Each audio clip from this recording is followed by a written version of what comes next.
Magic realism, a term that seems to be postulated differently by various authors. Asturias claimed the literary genre as a specific expression of the Latin American society. Homi Bhabha categorized magic realism as the literary language of the postcolonial world. Fredric Jameson claims it to be a kind of narrative material derived from peasant society or tribal myth, while Salman Rushdie considers the term to be an expression of a third world consciousness.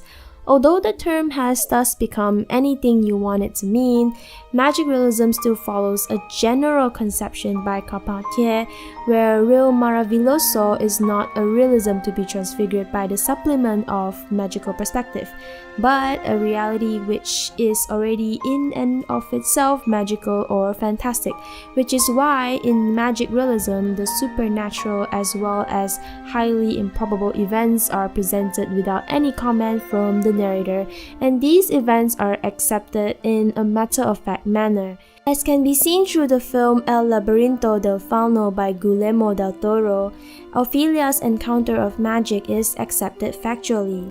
However, in this film, what functions does fantasy serve in reality? What relation does fantasy have with reality? At first, the fairy tale-like fantasy might seem like an escapist material from the violence of the Spanish Civil War. However, we should view Ofelia's magical narrative as the memories of the wartime children, while the narrative of the war as history itself.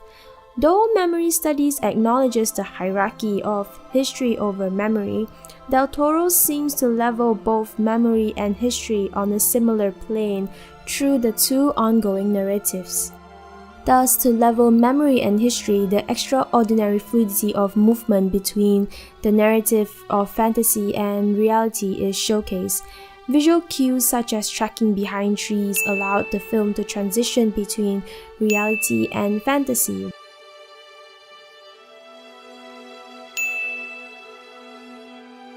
while sound serves the purpose of diminishing the borders of both worlds.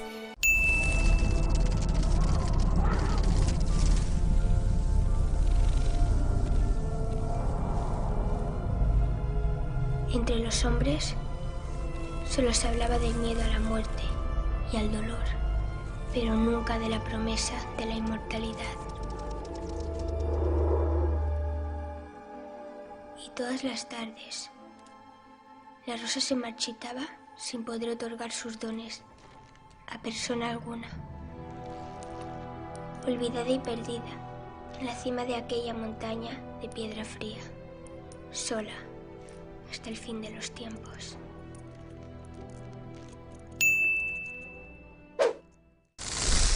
Una palabra, Ofelia, no es más que una palabra.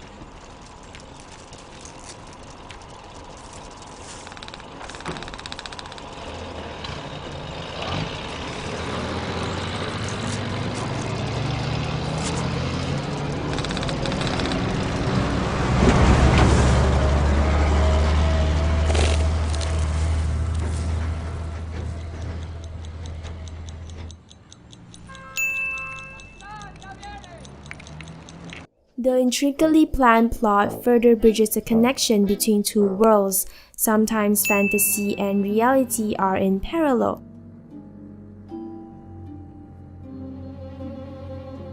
Sometimes fantasy anticipates reality.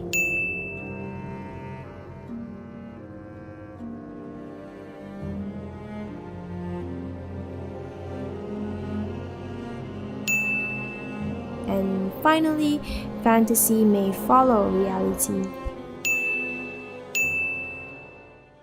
However, the leveling of both memory and history does not do justice to the dramatic pain emerged from the memories of the Spanish Civil War. In order to circulate pathos and emotions among audiences, the fantastic negates the linear narrative by repeating the ending at the beginning in order to generate the uncanny. Hence, the second viewing of Ofelia's death presents a mysterious familiarity that is symbolic for the recurrence of the repressed or the forgotten memories from the war. The repetition of the shot asserts something else. While memory may be transformed, fragmented, or appropriated, certain traumatic memories such as the violence of the war takes a concrete formation in the individual's emotional and bodily materiality. Ophelia's memories are not the only one that is recuperated. Within the narrative of reality, sectorial memories of a minority, such as of women, is magnified through the fantastic in order to showcase the injustice done towards women. Captain Vidal is misogynist. Por el amor de Dios, no es más que una mujer. It is even shown through the way he addresses Ofelia and her pregnant mother. Vidal uses the masculine plural form bienvenidos because of his assumption that the unborn child is a boy. So we can say that Captain Vidal's ideals of a Francoist Spain is of one without women. The perversion of sex is also a sign of the split between men and women. Ophelia's mother, who is sick with baby, is synonymous with the greedy toad inside the sick tree. Ultimately, Vidal's son, similar to the toad, eats up the life force of the mother. Finally, disobedience and violence is seen in both reality and magic. While the Spanish Marquis rebel against the violence of Francoism, Ofelia disobeys against the violence that is suggested by the faun. This could be suggesting that the historical horrors of the war has stretched out from the boundaries of history to taint the individual's memories. As such, Del Toro is suggesting the importance of memory, even memories of the minorities and of those not in battle. The importance of memory is further made timeless through Ophelia's fantastical world. It is equally timeless as the Francoist Spain presented through Captain Vidal's stopwatch.